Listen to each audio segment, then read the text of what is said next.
A dúpẹ́ lọ́wọ́ Ọlọ́run fún àǹfààní tó fún wa láti wà lórí ètò yìí ní àkókò yìí. Ẹ ṣé fún gbogbo ẹ̀yin olùwòran wa tí ẹ̀ ń wo ètò Oore Ọ̀fẹ́ fún Ìyípadà yìí. Ẹ kí n pe àwọn ẹ̀rọ ìbánisọ̀rọ̀ tẹ́ lè fi bi wá ní àwọn ìbéèrè, tẹ́ lè fi ẹ̀bẹ̀ àdúrà yín ránṣẹ́, tàbí tẹ́ bá fẹ́ ìbẹ̀wò látọ̀dọ̀ ọ̀kan nínú àwọn òṣìṣẹ́ wa. Ó ṣeé ṣe kémi náà ní oore ọ̀fẹ́ láti lè wá sí etígbọ̀ọ́ yín. 070 38 08 56 52 070 38 08 56 52 tàbí 070 87 68 21 22 070 87 68 21 22 070 55 30 74 92 070 55 30 74 92 55 30 74 92 yìí ó ní WhatsApp wa. A gba Ọlọ́run gbọ́ pé a lè dá yín lóhùn lójú ọjọ́, a ó lè dáhùn àwọn ìbéèrè yín, a sì lè lo àkókò tó dára láti gbàdúrà fún yín tó bá jẹ́ pé ẹ̀bẹ̀ àdúrà ni. Ẹ jẹ́ ká mú Bíbélì wa lónìí. Ìwé Mátíù orí 14. Ẹnìkan sọ gbólóhùn kan ní ọdún kan. Gbólóhùn náà sì jẹ́ òtítọ́. Ó ní ìgbé ayé Kristẹni. Ó ní ìrìn àjò yẹn ó sopọ̀ púpọ̀ mọ́ ìjì. Ó sopọ̀ púpọ̀ mọ́ kí ni o? Ìjì. Ó ní ẹlòmíì ṣẹ̀ṣẹ̀ jáde nínú nǹkan ni. Tàbí kẹ́lòmíì wà ní àárín gbogbo nǹkan. Tàbí kẹ́lòmíì ṣẹ̀ mọ́ wọ inú ìkan lọ. Ó ní ṣùgbọ́n ìgbé ayé Kristẹni ìjì púpọ̀ ni. Mo fẹ́ bá a sọ̀rọ̀ lórí nígbà wo ni ìjì yóò dúró. When will the storm or wind stop? Nígbà wo ni ìjì yóò dúró? Ìwé Mátíù orí 14. Bíbélì sọ fún wa láti ẹsẹ̀ 14 pé ṣùgbọ́n nígbà náà ni ọkọ̀ wà láàrin adágún tí ìrú omi ń sì ṣíwá sẹ́yìn nítorí tí afẹ́fẹ́ ṣe ọwọ́ òdì sí wọn. Nígbà tí ó di ìṣọ́kẹrin òru, Jésù tọ̀ wọ́n lọ, òun rìn lórí òkun. Nígbà tí àwọn ọmọ ẹ̀yìn rẹ̀ sì ti rí i tí ó ń rìn lórí òkun, ẹ̀rù bà wọ́n, wọ́n wí pé iwin ni. Wọ́n fi ìbẹ̀rù kígbe sókè. Ṣùgbọ́n lójú kan náà ni Jésù wí fún wọn pé ẹ tújú ká, èmi ni, ẹ má bẹ̀rù. Pétérù sì dá a lóhùn wípé Olúwa, bí ìwọ bá ní, pàṣẹ kí èmi tọ̀ ọ́ wá lórí omi. Ó sì wípé wá. Nígbà tí Pétérù sọ̀kalẹ̀ láti inú ọkọ̀ lọ, ó rìn lójú omi láti tọ̀ Jésù lọ. Nígbà tí ó rí tí afẹ́fẹ́ le, ẹ̀rù bà á, ó sì bẹ̀rẹ̀ sí í rì. Ó kígbe sókè wípé Olúwa, gbà mí. Lójú kan náà Jésù sì na ọwọ́ rẹ̀, ó sì dì í mú, ó sì wí fún un pé ìwọ onígbàgbọ́ kékeré, èéṣe tí ìwọ fi ń ṣiyè méjì. Ẹsẹ̀ 22. Nígbà tí wọ́n sì bọ́ sínú ọkọ̀, afẹ́fẹ́ dá. Mo ní kókó rí wàásù yìí ni nígbà wo ni afẹ́fẹ́ yóò dá tàbí ìgbà ìjì yóò dá. Ẹ jẹ́ kí a gbàdúrà. Ẹ ṣé Ọlọ́run bàbá wa fún àǹfààní tí ẹ fún wa láti wà lórí ètò yìí ní àkókò yìí. Ẹ ṣé fún òtítọ́ ọ̀rọ̀ yín. Mo gbàdúrà pé kí ọ̀rọ̀ yín kí ó lè yé wa, kí ó lè ràn wá lọ́wọ́, kí ó lè yé wa, kó lè rú wa sókè, kí ẹ sì lè ṣàánú fún wa ní orúkọ Jésù Kristi Olúwa wa. Àmín. Bíbélì wí ní ẹsẹ̀ 22 pé nígbà tí wọ́n sì bọ́ sínú ọkọ̀, afẹ́fẹ́ dá. Mo ṣe sọ fún wa lẹ́ẹ̀kan pé ayé Kristẹni ìjì ló yíká nínú kó jẹ́ pé ó ṣe jáde nínú nǹkan tàbí wà láàrin gbùngbùn nǹkan tàbí ó ṣe bọ́ sínú nǹkan. Ṣé rí ní àkókò yìí wọ́n ṣẹ̀ṣẹ̀ ṣe iṣẹ́ ìyanu tán ni tí Jésù ṣẹ̀ṣẹ̀ bọ́ ọ̀pọ̀lọpọ̀ ènìyàn ẹgbẹ̀ẹ́dọ́gbọ̀n ẹgbẹ̀rún márùn ènìyàn ni Jésù ṣẹ̀ṣẹ̀ bọ́ tán. Ṣé nígbà tí Jésù bọ́ àwọn ẹgbẹ̀rún márùn yìí tán ní tí ó fún wọn ní oúnjẹ tí ó sì bójútó wọn tán, Bíbélì wá sọ pé òun náà ló wí fún wọn pé káwọn lọ sí òdì kejì. Wọ́n ṣe lọ sódì kejì yìí tí Jésù rán wọn lọ àwọn ọmọlẹ́yìn rẹ̀ pé kí wọ́n máa lọ sódì kejì yìí. Kí n kọ́kọ́ sọ eléyìí pé nítorí pé ó wà nínú ìfẹ́ Ọlọ́run kò túmọ̀ sí pé ìjì kò ní dojúkọ. Pé òun ṣe iṣẹ́ Olúwa kò túmọ̀ sí pé òun ní ìṣòro. Pé oníwàásù ni mí kò túmọ̀ sí pé mi ní ìdojúkọ. Pé ọmọ Ọlọ́run ni mí kò túmọ̀ sí pé mi ní ìpèníjà. Pé ọmọ Ọlọ́run ni mí kò túmọ̀ sí pé mi ò ní àìní. Kí n sọ fún wa pé ìjì yóò wá níwọ̀n bá àgbà tí èèyàn bá wà nínú ayé. Oríṣiríṣi ìjì ni yóò fẹ́ dojúkọ iṣẹ́ wa, yóò fẹ́ dojúkọ ẹbí wa, yóò fẹ́ dojúkọ ayé wa, yóò fẹ́ dojúkọ iṣẹ́ ìránṣẹ́ wa, yóò fẹ́ dojúkọ ẹ̀kọ́ wa. Oríṣiríṣi ni ìjì lè gbọ́, ọ̀nà tí ìjì lè gbà wá. Jẹ́ kó yí ọ pé níhìn wọ́n sì ń lọ báyìí lọ́kọ̀ọ́jú láfẹ́fẹ́ bá bẹ̀rẹ̀ sí ṣe lòdì. Láfẹ́fẹ́ bá fẹ́ gbàkóso ọkọ̀ ojú omi. Nígbà yìí ni Jésù Olúwa ń bọ̀. Láwọn ọmọlẹ́yìn bá ní ìwìn ló ń bọ̀. Náà bá bẹ̀rẹ̀ sí pariwo. Jésù wá ní ká tújú ká òun ni. Ṣé rí ohun tá a nílò láti máa tẹ́tí fún òun ni ohun Olúwa láàrin gbogbo ìjì wa. A nílò láti máa tẹ́tí sí ohun Olúwa púpọ̀ láàrin gbogbo ìjì wa. Ṣorí nínú ìpèníjà tó ní ni tẹ́tí sí ìtọ́ni Ọlọ́run. Ṣùgbọ́n tó Olúwa wá ní kán ṣe ó jẹ́ ń tọ́pọ̀lọpọ̀ kì í ṣe. Ó ní ẹ ṣe kí ni o? Ẹ tújú ká. Kò sọ pé ẹkùn, kò sọ pé ẹbànújẹ́, kò sọ pé ẹkún fún ẹ̀rù. Ó ní ẹ ṣe kí ni o? Ẹ tújú ká. Torí pé láàrin gbogbo ìjì yẹn Olúwa wà nítòsí ju bẹ́ẹ̀ ṣe lérò lọ. Olúwa súnmọ́ wa ju ohun tá à ń rò lọ. Ó wà pẹ̀lú wa, yóò sì mú wa làájá. Yóò mú wa làájá gidi gan ni. Kì í ṣe pé bóyá yóò jẹ́ ká ṣègbè sínú ìjì náà. Ohun tí mo mọ̀ ni pé tí Jésù bá wà nínú ọkọ̀, Jésù ni balógun ọkọ̀. Olórin yẹn ní ẹ má ṣe bẹ̀rù, ẹ kún fún ayọ̀ nítorí Jésù lọ̀gá ọkọ̀. Bó ti wù kí jìnnà létò yóò mú ọkọ̀ wa gúnlẹ̀. A ó gúnlẹ̀ ayọ̀. Ó rí bẹ́ẹ̀ ni, ó ń ṣọmọ olóòkú bẹ́ẹ̀ ni, wọ́n ní sí pẹ̀lú òbí rẹ̀. Ìwọ ló borí. Ìwọ ló borí. Mo fẹ́ ru ọlọ́kàn sókè pé fi ọkàn rẹ balẹ̀, ìwọ ló borí. Fi ọkàn rẹ balẹ̀, aṣẹ́gun ni ọ́. Fi ọkàn rẹ balẹ̀, ìdánilójú wà fún ọ. Fi ọkàn rẹ balẹ̀, Olúwa wà ní ìhà tirẹ̀. Jésù ni ẹ tújú ká. Pétérù ní jẹ́ kí n wá. Pétérù tún rìn. Ìjì tó pọ̀ ó tún lé sí i nígbà tí Pétérù rù lórí omi.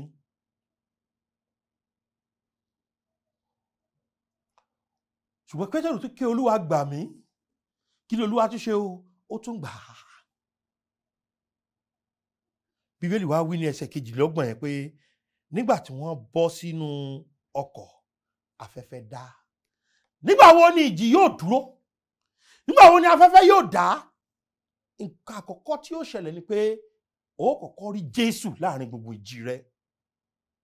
Tó o bá fẹ́ ká kí afẹ́fẹ́ ó dá, ìgbésẹ̀ mẹ́ta pàtó ló máa ṣẹlẹ̀. Ìgbésẹ̀ àkọ́kọ́ ó ní pé o gbọ́dọ̀ rí pé Jésù ó wà ní ìṣàkóso. Jésù ó wà nítòsí. Jésù ó ní balógun. Jésù kúkú ń rìn, afẹ́fẹ́ kúkú ń fẹ́ lọ. Jésù sì rìn lórí omi. Ṣọ́ba àwọn ọba ṣó wọlẹ̀? Rárá, kò wọlẹ̀. Ṣé afẹ́fẹ́ náà ń ṣe lòdì sí? Bẹ́ẹ̀ ni. ṣùgbọ́n afẹ́fẹ́ náà ní agbára lórí rẹ̀? Bẹ́ẹ̀ kọ́. Afẹ́fẹ́ ní agbára lórí Olúwa ṣùgbọ́n kò lè ní, torí pé òun ló dá. Ní Bíbélì wípé nípasẹ̀ rẹ̀ la dá ohun gbogbo, ó láìsí rẹ̀ a kò sì dá ohun kan. Nítorí náà ta ló wà ní ìṣàkóso afẹ́fẹ́? Ọmọ Ọlọ́run alààyè, Jésù olùgbàlà. Ǹjẹ́ o tiẹ̀ mọ̀ rí Jésù láàrin gbogbo ìjì rẹ? Ǹjẹ́ mọ̀ pé nígbà tí iná léru tó ń jó gan, tí a fi àwọn ọmọ Hébérù mẹ́tẹ̀ẹ̀ta yẹn sínú bẹ̀, ǹjẹ́ mọ̀ pé Nebukadnezari rí Jésù ńbẹ̀? Ó ní ṣe bí èèyàn mẹ́ta la jù sínú iná. Ó ní ṣùgbọ́n èèyàn mẹ́rin lòun rí. Ó ní rí ẹnì kẹta, ó ló sì dàbí ọmọ Ọlọ́run. Nígbà bá yá kó lọ́lọ́run òbí mọ ẹnìkan òbí. Ọba kèfèrí gan mọ̀ pé ọmọ Ọlọ́run ń bẹ. Fúnra rẹ̀ ló wí pé ìrírí ẹnì kẹrin yẹn ó dàbí ta ni o? Ọmọ Ọlọ́run. Ǹjẹ́ ọmọ Ọlọ́run yìí, ǹjẹ́ o tiẹ̀ máa ń rí? Ǹjẹ́ o fẹ́ rí Jésù bí? Ọkùnrin yẹn tọ̀ Fílípù wá, ó ní alàgbà, àwa fẹ́ rí Jésù. Wò mí dáadáa ọ̀rẹ́ mi, wò mí dáadáa arákùnrin mi, wò mí dáadáa arábìnrin mi, wò mí dáadáa ẹ̀yin ọmọdé. Nínú ìṣòro tẹ́ nínú ìdílé yín yẹn, ǹjẹ́ ẹ rí Jésù? Ǹjẹ́ ẹ rí pé Jésù ó wà nítòsí? Ǹjẹ́ ẹ rí pé Jésù ó súnmọ́ yín? Ǹjẹ́ ẹ rí pé Jésù ó ti ń tọ̀ yín bọ̀? Ẹ ti sọ fún yín pé ẹ̀yin tẹ́ ti ṣubú sínú ẹ̀ṣẹ̀, ǹjẹ́ ẹ ti rí pé Ọlọ́run ń tọ̀ yín bọ̀? Ṣé rí kí ìjì tó dá, wọ́n kọ́kọ́ rí ta ni o? Jésù. Ó ní èmi ni, ẹ tújú ká. Ṣé lójú ẹsẹ̀ tán rí Jésù yẹn? Àwọn gan mọ̀ pé ọ̀nà àbáyọ làwọn rí yẹn. Àwọn gan mọ̀ pé ìtùnú làwọn rí yẹn. Àwọn gan mọ̀ pé okun làwọn rí yẹn. Àwọn gan mọ̀ pé ìdánilójú làwọn rí yẹn. Àwọn gan mọ̀ pé ìrànlọ́wọ́ làwọn rí yẹn. Olórin Dáfídì ní èmi ò gbé ojú mi sí orí òkè wọn ni. Níbo ni ìrànlọ́wọ́ mi wá ti wá? Ìrànlọ́wọ́ mi ti ọwọ́ Olúwa wá. Ẹni tó dọ̀run òun ayé, ṣé kí n ràn ọ́ lọ́wọ́ ọ̀rẹ́ mi? Láàrin gbogbo ìjì rẹ, ṣé ò ń rí Jésù? Kí ìjì tó dúró, kí afẹ́fẹ́ tó dá, wọ́n kọ́kọ́ rí Jésù. Nǹkan kejì tó ṣẹlẹ̀ kí afẹ́fẹ́ tó dá, òun ni pé Pétérù tọ̀ Jésù lọ. Wò mí, kò tó láti rí Jésù lásán, ó dára kó tọ̀ lọ. Olórin kan ní Jésù ìwọ ni tèmi láéláé, ojú gbogbo ọ̀rẹ́ lọ, ní gbogbo ìrìn àjò mi, à ń bá lè faramọ́, ó ní súnmọ́, súnmọ́, súnmọ́, súnmọ́, ní gbogbo ìrìn àjò mi, à ń bá lè faramọ́.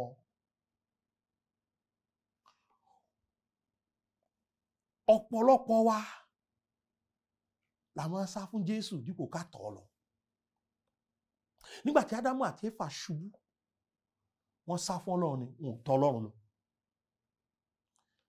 Wọ́n wá fewé bora. Dípò kán jẹ́ k'Ọlọ́run fi awọ bò wọ́n. Ṣé mọ̀ pé títí tí wọ́n fi tọ̀ Ọlọ́run lọ, wọn ò ráwọ bora. Jẹ́ kí n sọ fún ọ pé nínú ìjì ayé rẹ,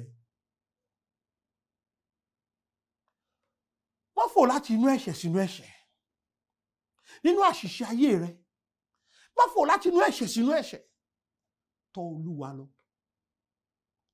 Tó o bá ní Olúwa gbà mí, bí Pétérù ṣe sọ pé Olúwa gbà mí, Olúwa yóò gbà ọ́. Ó ní ẹnikẹ́ni tó bá tọ̀ mí wá, ó ní èmi kì yóò tàánù bó tilẹ̀ kó rí. Jésù ò ní èròǹgbà láti ta wá nù.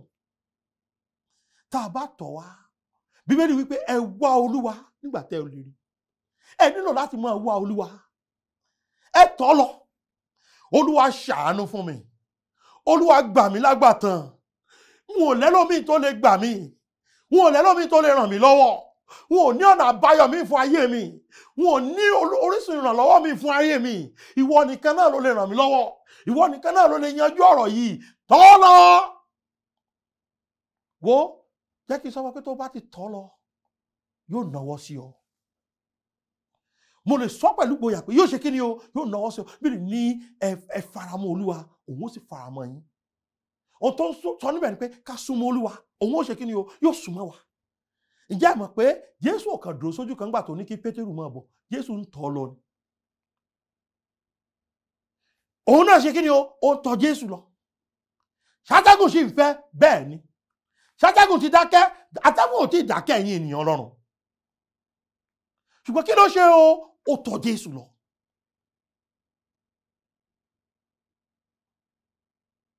Nínú ìjì náà, mo ló rí Jésù, ó tọ́ Jésù lọ. Ẹ jẹ́ kí n sọ nǹkan kẹta fún wa. Kí ìjì tó dákẹ́, ó bá Jésù rìn. Ṣé ọ̀pọ̀lọpọ̀ wa ìdí tá a fi máa tọ́ Jésù lọ kò ju pé a fẹ́ gba nǹkan lọ́wọ́ rẹ̀ lọ. Ṣé Pétérù nìkan ló padà sínú ọkọ̀ ojú omi? Rárá, ẹ lọ ka ìtàn yẹn dáadáa. Ṣé Pétérù nìkan ló rí orí ọ̀fẹ́ pé ìjì dákẹ́? Rárá, òun nìkan kọ́. Ṣùgbọ́n títọ́ ọbẹ̀ ni pé Pétérù ní ìrírí tí ó yàtọ̀ sí ti gbogbo àwọn yòókù. Torí pé ó bá Olúwa rìn. Ẹ gbọ́, nígbà tí ìjì dákẹ́, ṣáyọ̀ rẹ̀ yóò kún. Èmi gbàgbọ́ pé ayọ̀ rẹ̀ yóò kún ju tàwọn yòókù lọ. Nígbà tí ìjì dákẹ́, táfẹ́fẹ́ dá, ṣé ìrírí tiẹ̀ ṣó ti pọ̀ ju tàwọn yòókù lọ? Bẹ́ẹ̀ ni. Kìí ṣe pé ó rí Jésù nìkan, ó tọ̀ Jésù lọ pẹ̀lú. Ó tún wá bá ta ni o, Jésù, òun àti Jésù wá jọ fara wọn lọ́wọ́ dénú ọkọ̀. Ṣé wá rí nígbà yẹn lẹ́lẹ́kejì yìí, nígbà tí wọ́n bẹ̀rẹ̀ sí bá Jésù rìn, ṣé jì sì ń fẹ́? Bẹ́ẹ̀ ni. Ṣé jì náà sì lágbára? Bẹ́ẹ̀ ni. Ṣùgbọ́n torí pé òun àti Jésù wọ́n jọ ń rìn nínú ìjì yẹn, ṣé Pétérù rí? Kò ṣe ìṣirè. Ṣé Pétérù ó tún ní orí ọ̀fẹ́ àti rìn lórí omi síwájú sẹ́yìn báhùn? Bẹ́ẹ̀ ni. Ṣé Pétérù rí okun sí fún ìgbàgbọ́ rẹ̀? Èmi gbàgbọ́ pé bẹ́ẹ̀ ni. Ṣùgbọ́n ìjì yẹn kò lè dákẹ́ láéláé títí tọ́lọ́run ó fi mú un tó fẹ́ kí Pétérù kó ní ìrírí rẹ̀ jáde. Títí tọ́lọ́run ó fi ṣe ohun tó fẹ́ ṣe láàrin gbogbo ìjì náà. Ohun tọ́lọ́run fẹ́ kó ṣe ni pé ó fẹ́ kó rí Jésù. Ohun tọ́lọ́run fẹ́ kó ṣe ni pé ó fẹ́ kó tọ̀ Jésù lọ. Ohun tọ́lọ́run fẹ́ kó ṣe ni pé ó fẹ́ kó bá Jésù rìn. Ọ̀pọ̀lọpọ̀ wa ò mọ ibi tó máa ń rìn sí tí wàhálà bá dé. Ò mẹ́ni tó bẹ̀rẹ̀ sí máa bá rìn tí ìṣòro bá dé. Mo pè ọ́ níjà láàrin gbogbo ìjì ayé rẹ, bá Ọlọ́run rìn. Mo pè ọ́ níjà láàrin ìpèníjà ayé rẹ, bá Ọlọ́run rìn. Má ṣe bá nǹkan mi rìn. Gbà tàbí Olúwa rìn ní ìmọ́lẹ̀ ọ̀rọ̀ rẹ̀. Ọ̀nà wa yìí ó ti mọ́lẹ̀ tó. Gbà tàbá ṣe fẹ́rẹ̀, òun yóò máa bá wa gbé, àti àwọn tó gbẹ́kẹ̀ wọn lé. Ṣàgbẹ́kẹ̀lé ọ̀nà mìíràn kò sí láti láyọ̀nù Jésù ju pé ká gbẹ́kẹ̀lé. Iṣẹ́ ò lọ dáadáa, bẹ́ẹ̀ ni. Ọkọ̀ ò balẹ̀, bẹ́ẹ̀ ni. Ìdílé gan ó ti fẹ́ dàrú, bẹ́ẹ̀ ni. Àwọn ọmọ ń bà yín nínú jẹ́, bẹ́ẹ̀ ni. Àwọn òbí ń bà yín lójú jẹ́, bẹ́ẹ̀ ni. Ẹ máa wo Jésù, kẹ́ ẹ rí Jésù, ẹ má rí ìwín o. Ẹ tọ̀ Jésù lọ, ẹ má tọ̀ èèyàn lọ. nígbà tí Hánà nílò ọmọ ó tọ̀ Olúwa lọ ni kò tọ̀ Élì lọ. Ìwọ náà yé wáyàn kiri, wá Jésù lọ, kàn wá Jésù. Jẹ́ kí n sọ fún ọ pé nígbà tí kò bá wá rọrùn yẹn, tí ìjìyàn ò tí ì dá, tádùá yẹn tó dàbí pé kò tí ì gbà, bá Olúwa rìn, máa bá rìn, máa ka ọ̀rọ̀ rẹ̀, máa gba okun láti bẹ̀, máa kẹ́kọ̀ọ́ lẹ̀. Torí pé ẹ̀rí ìyanu ni ó padà já sí. Mo tún wí lẹ́ẹ̀kan sí i, nígbà wo ni afẹ́fẹ́ yóò dá? Ó rí Jésù, ó tọ̀ Jésù lọ, ó bá Jésù rìn. Bíbélì wí pé nígbà tí wọ́n bọ́ sínú ọkọ̀, òun àti ta ni o? Jésù àti Pétérù. Afẹ́fẹ́ dá. Ṣé o rí Jésù gẹ́gẹ́ bí ọ̀nà àbáyọ? Ṣé o rí Jésù gẹ́gẹ́ bí olùtùnú? Ṣé o rí Jésù gẹ́gẹ́ bí ìdánilójú? Ṣé o rí Jésù gẹ́gẹ́ bí ìrànlọ́wọ́? Ṣé o rí Jésù?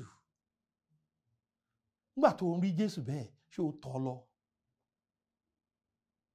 Pé Olúwa ràn mí lọ́wọ́. Ìrànlọ́wọ́ aláìní ràn mí lọ́wọ́.